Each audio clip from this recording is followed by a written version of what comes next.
November 5, 2003, all doubt of Ridgway's guilt was erased. He pleaded guilty to the murders of 48 women. He'd made a deal to cooperate with the prosecution to provide more information on his victims and the whereabouts of their remains. In doing so, he avoided a trial and possible death penalty. Mr. Ridgway, how do you plead to the charge of aggravated murder in the first degree as charged in count 1 for the death of Wendy Lee Caulfield? Guilty.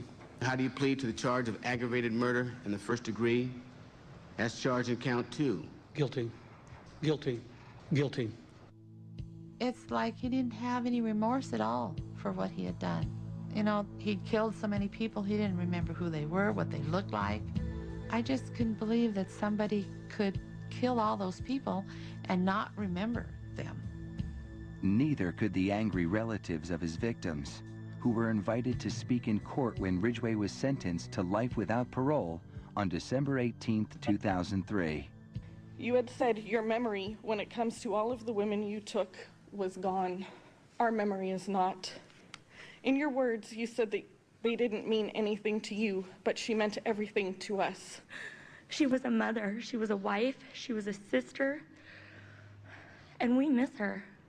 Gary Ridgway sat there stone-faced as victims' relatives damned him and mocked him. He's an animal. I wish for him to have a long, suffering, cruel death. He's gonna go to hell, and that's where he belongs.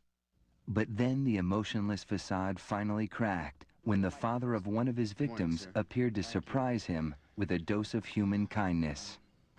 Mr. Ridgway, there are people here that hate you. I'm not one of them.